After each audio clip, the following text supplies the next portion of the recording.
வணக்கம் டிசிகா. நேற்று ஒரு ப்ரெஸ் மீட்டு கொடுத்துருந்தீங்க, பார்த்தேன். அதில் எங்களுடைய தலைவர் அண்ணாமலை அவர்கள் மீது உங்களுடைய வன்மத்தை கொட்டியிருந்தீங்க.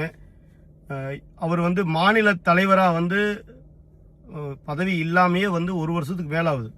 அப்பெல்லாம் நீங்கள் பேட்டி கொடுக்காம இப்போ பேட்டி கொடுக்க வேண்டிய அவசியம் என்ன இருக்குது? அதுவும் திருச்சியில் மாநில அளவிலான பாஜக மீட்டிங் நடத்துறதுக்கு அப்புறம், மாநில நிர்வாகிகள் மாவட்ட தலைவர்கள் மீட்டிங் நடந்ததுக்கு அப்புறம் நீங்கள் இந்த ப்ரெஸ் மீட் கொடுத்துருக்கீங்க.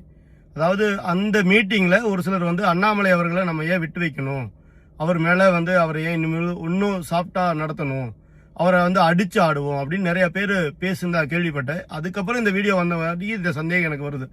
அது மட்டும் இல்லை, நீங்கள் அந்த பேட்டிலேயே கொடுத்துருந்தீங்க 40 நிமிஷம் அந்த மீட்டிங் நடந்தது.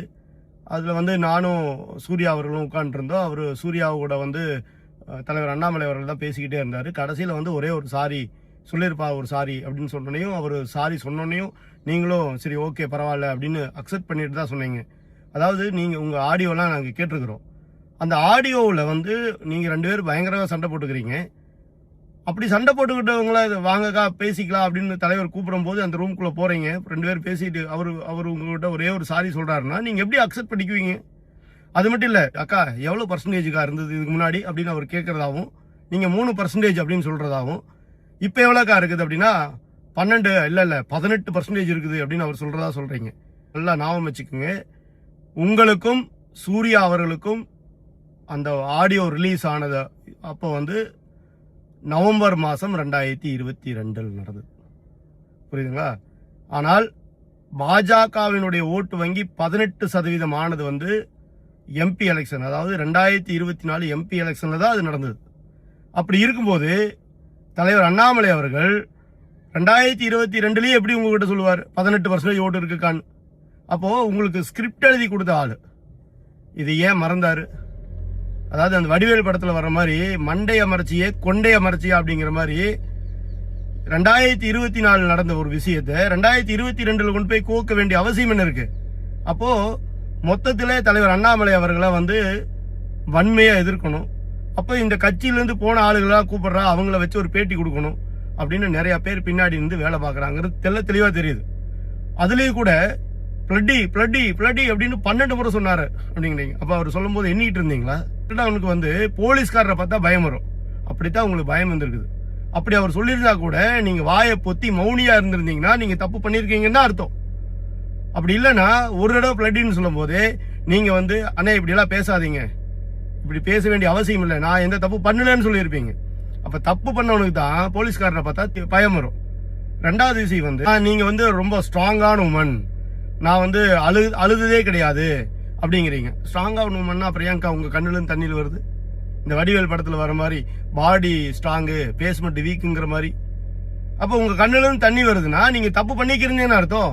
தப்பு பண்றவங்களுக்கு தான் கண்ணுல தண்ணி வரும். தப்பே பண்ணாதவங்களுக்கு எதிர்த்தாப்புல இருக்கிறவங்க ஒரு கேள்வி கேட்கறாங்கன்னா நீங்க எதிர்த்து கேட்கக்கூடிய அந்த தைரியம் இருக்கும். தலைவர் அண்ணாமலை அவர்கள் மாதிரி ஒரு தைரியம் உங்களுக்கு இருக்கணும். ஏன் இல்லை? அப்புறம் நீங்க சொல்றீங்க உங்க மீட்டிங், உங்க இதுல பேட்டியில சொல்றீங்க ஏடிஎம்கேவோட தேசிய தலைமை சப்போர்ட்டா இருக்கணும்னு சொன்னாங்க, அவனா இவர் இருக்க மாட்டேன்னு சொல்லிட்டாரு. ஏன் இருக்கணும்னு கேட்கிறேன் நான். இந்த கட்சியினுடைய தலைவரா இருக்கிறவரு அந்த கட்சி வளரும் தான் நினைப்பாங்க, இன்னொரு கட்சி கூட ஒண்டி பிழைக்கணும்னு நினைக்கவே மாட்டாங்க. அதுதான் எங்களுடைய மாநில தலைவராக இருந்து அண்ணாமலை அவர்கள் செய்தார். இன்னொன்று 35 வருஷமா உழைக்கிறவங்களாம் இங்க தலைவர் மாவட்ட தலைவராக தான் இப்ப ஆயிருக்காங்க அப்படின்னு நீலி கண்ணீர் வெடிக்கிறீங்க. ஒரு நம்பிக்கையான ஒரு ஆளை மாநில தலைவராக போடுறாங்கன்னா அது தேசிய தலைமைக்கும் மோடி அவர்களுக்கும் அமித்ஷா அவர்களுக்கும் தெரியாம தான் போட்டாங்களா? அப்ப நீங்க யாரை பிளேம் பண்றீங்க? அவங்க போட்டது தப்புங்கிறீங்களா? இந்த கட்சிக்காக உழைத்த ஒரு தலைவர். 2வது சொல்றீங்க இவர் வார்ட்ரூம் வச்சிருக்காரு, இவர் வார்ட்ரூம் வச்சிருக்காரு அப்படின்னு புலம்பி தள்ளியிருக்கீங்க. அதாவது உங்களுடைய புலம்பல் இல்ல, இந்த கட்சியில இந்த கட்சி வளர விடாம திமுகவுடையும் ஏடிஎம்கே உடைய அண்டி பொழைக்கணும்னு நினைக்கக்கூடியவங்களுடைய குரலா அவங்க குரல் இருக்குது. அதுதான் தப்புன்னு சொல்றேன் நான். அவர் என்ன சொல்றீங்க? அதாவது வார்ட்ரூம் வச்சிருக்காரு, அந்த வார்ட்ரூம்ல பாத்தீங்க அப்படின்னா Annamalai fan club, Annamalai army, அன்பு கூட்டம், அண்ணாமலை ஃபேன் கிளப், அண்ணாமலையுடைய விழுதுகள், அண்ணாமலையுடைய ரசிகர்கள் அப்படின்னு நிறைய பேர் அவங்களுடைய புகழ பாடுறாங்க அப்படிங்கிறீங்க. இதெல்லாம் தலைவர் சொல்லி வரல, இதெல்லாம் தானா சேர்ந்த கூட்டம்.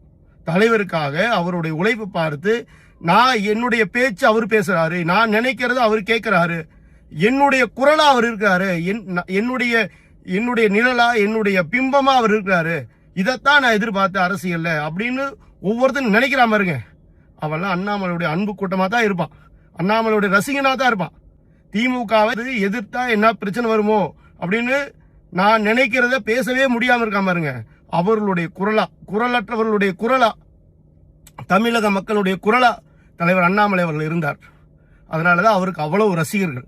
அதனாலதான் அவருடைய மீட்டிங்க்கு அவர் பேரை சொன்னையும் பாஜக இருக்கிற தொண்டர் மட்டும் இல்ல, மக்களும் சேர்ந்து கைதட்டினாங்க, மக்களும் சேர்ந்து மேல ஏறி துண்டை சுத்துனாங்க. அப்படிங்கறத மறந்துடாதீங்க. அதுல சொல்றீங்க இன்னும் நானும் தான் நடத்துற ஒரு யூடியூப் சேனல்ல எங்க ஹாஸ்பிட்டல் சார்பா, அதுல 23 லட்சம் சப்ஸ்கிரைபர் இருக்கிறாங்க அப்படிங்கிறீங்க. அக்கா, நீங்க விக்கிறது லேகியம். 10 மணிக்கு மேல சாப்பிட்டா இது நடக்கும் அப்படின்னு சொல்லக்கூடிய ஒரு லேகியம். அந்த லேகியத்துக்கு இதுவே கம்மி. 23 லட்சம் சப்ஸ்கிரைபருங்கிறதே கம்மி. அப்போ இது கட்சி. இந்த கட்சியை 10 வருஷத்துக்கு மேல இங்க தமிழ்நாட்டில் திமுகங்கிற தீய சக்தி பாரத பிரதமர் நரேந்திர மோடி அவர்கள் மேல ஒரு பெரிய கட்டமைப்பு, அதாவது தமிழர்களுடைய விரோதிக்கிற ஒரு கட்டமைப்பை உருவாக்கணும்னு நினைச்சாங்க. அதை உடைச்செறியணும்னு அண்ணாமலை அவர்கள் நினைச்சார். அதைத்தான் செய்தும் காட்டினார். உங்களுக்கெல்லாம் பொறாமையா இருக்குது. அப்படிப்பட்ட ஒரு மனுஷன் இங்க தமிழ்நாட்டில் இவ்வளவு பெரிய ஃபேன், அதாவது ரசிகர் கூட்டத்தோட எந்த, அதாவது நடிகர் கிடையாது, ஒரு பெரிய பின்புலத்திலிருந்து வந்த மனுஷனும் கிடையாது, ஒரு எம்பி கிடையாது, ஒரு எம்எல்ஏ கிடையாது, எந்த ஒரு இதுவுமே இல்லாம ஒரு மனுஷனுக்கு இவ்வளவு பேர் பின்னாடி நிக்கிறாங்களே சப்போர்ட்டுக்கு அப்படிங்கிற ஒரு வைத்தறிச்சல் நீங்க அந்த பேட்டி கொடுத்துருக்கீங்க. அது மட்டும் இல்ல, நீங்க சொல்றீங்க அமித்ஷா அவர்கள் வந்தா 1/2 நிமிஷம் தான் கை தட்டுறாங்க, மோடி அவர்கள் வந்தா 1/2 நிமிஷம் தான் கை தட்டுறாங்க, அப்புறம் அண்ணாமலை அவர்கள் மட்டும் வந்தா மட்டும் 5 நிமிஷம் கை தட்டுறாங்க. அப்போ நீங்க தமிழ்நாட்டுடைய பாஜக தொண்டர்கள் தானே அந்த கூட்டத்தில் இருக்கிறாங்க, அவங்கள கொச்சப்படுத்துறீங்களா? அவர் அண்ணாமலை உழைப்பை கொச்சப்படுத்துறீங்களா? இல்ல அந்த தொண்டர்கள் எந்த பிரதிபலனும் எதிர்பார்க்காம மோடிக்காவும் அமித்ஷாக்காவும் தலைவர் அண்ணாமலைக்காவும் அவர்களுக்காகவும் அந்த கூட்டத்தை கொச்சப்படுத்துறீங்களா? இப்ப கடைசியா நடந்த மதுராந்தகத்து கூட்டத்தை கூட சொல்லியிருக்கீங்க. அதுல மாநில தலைவர் யாருங்க?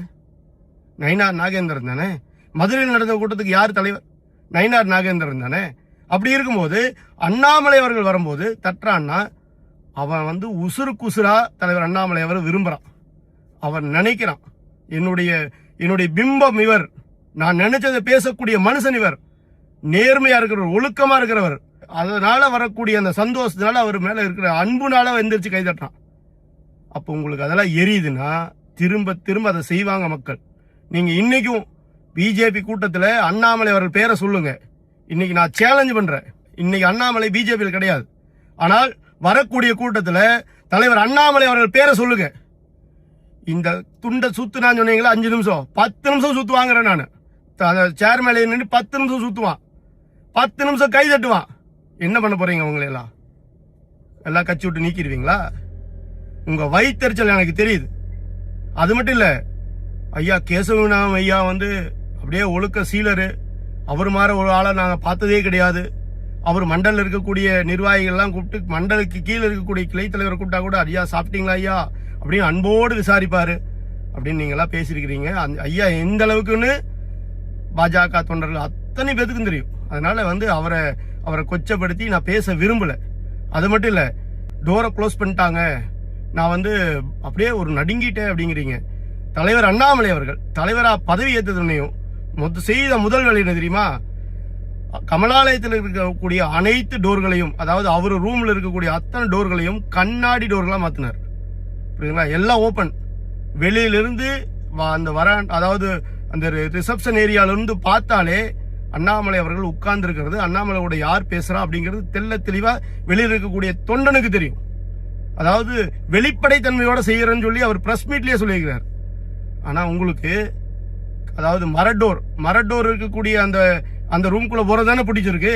ஏன்னா ஐயா கேசவ விநாயகம் ஐயா ரூம்குள்ள போயிட்டு அவுத்து போட்டு கூட அவர் பார்க்க மாட்டாருன்னு சொல்லி பிரஸ் மீட் கொடுத்தவங்க தானே நீங்க அவர் ரூம்குள்ள போயிட்டு கதவை சாத்திட்டு அவுத்து போட்டு நின்னா கூட அவர் உங்களை பார்த்துட்டு ஃபைல் எடுத்துக்கிட்டு, ஓ இந்த மண்டல் இத்தனை பேரா, இந்த மண்டல் இந்த கிளையில் இத்தனை பேர் சேர்ந்திருக்காங்களா, ஓ இந்த பூத் ஒன்னா இன்னைக்கு நடத்தலையா, ஓ இந்த செவ்வாய்க்கிழமைக்கு இந்த கிளை கமிட்டி கூட்டம் இங்க நடந்ததா அப்படின்னு பார்த்துட்டு பாரு ஃபைல. அப்படித்தானே சொன்னீங்க நீங்க. அப்படிப்பட்ட ஆள் தானே நீங்க. உங்களுக்கு டோர் மரடோரா இருக்கணும். உள்ள என்ன நடக்குதுன்னு வெளியில இருக்கிற ஆளுக்கு தெரியாம இருக்கணும். அந்த மாதிரி ரூம்குள்ள போகணும் ஆசைப்படக்கூடிய ஆள் தானே நீங்க. ஆனால் தலைவர் அண்ணாமலை அவர்கள் மிக தெளிவா சொன்னார். அதாவது இந்த டோர்கள் வெளிப்படையா இருக்கணும். உள்ள என்ன நடக்குதுன்னு அது வெளியில இருக்கக்கூடிய தொண்டனுக்கு தெரியணும் அப்படின்னு சொல்லி அந்த கண்ணாடி டோரா மாத்தினார். அது உங்களுக்கு எரியுது. அப்புறம் வந்து என்ன சொன்னீங்க, மினிஸ்டர் வந்தாங்கன்னா காலையில அக்கா காலையில 5 மணிக்கு அவர் போய் பிக்கப் பண்ணிக்கிங்கக்கா, அவர் கூடயே இருங்கக்கா, 3 நாள் இருங்கக்கா அப்படின்னு சொல்லுவாரு. அப்போ எந்த அளவுக்கு உங்களுக்கு மதிப்பு மரியாதையும் கொடுத்துருக்காரு பாருங்க. மினிஸ்டர் வந்தாங்க அப்படின்னா அந்த புரோட்டோகாலை அவரை வந்து ரிசீவ் பண்ணி அவரை வழி அனுப்புற வரைக்கும் அந்த வேலையை உங்ககிட்ட ஒப்படைக்கிறாருன்னு அர்த்தம். இது எத்தனை பேத்துக்கு இதுக்கு முன்னாடி நடந்திருக்குது. முன்னாடி தலைவராக இருக்கிறவர் தான் கூட போய் நிற்பார், அவர் தான் தன்னை முன்னிலைப்படுத்திக்குவார். ஆனால் இங்கே அண்ணாமலை அவர்கள் உங்களை மாதிரி ஆட்களையும் முன்னிலைப்படுத்தியிருக்கார். இந்த பேட்டியிலே இன்னொன்று சொல்லியிருக்கிறீங்க, அதாவது தேசிய அளவில் சிறுபான்மையினர் அணிக்கு நான் ஒருவர் மட்டுமே பெண்மணி அப்படின்னு சொல்லியிருக்கிறீங்க.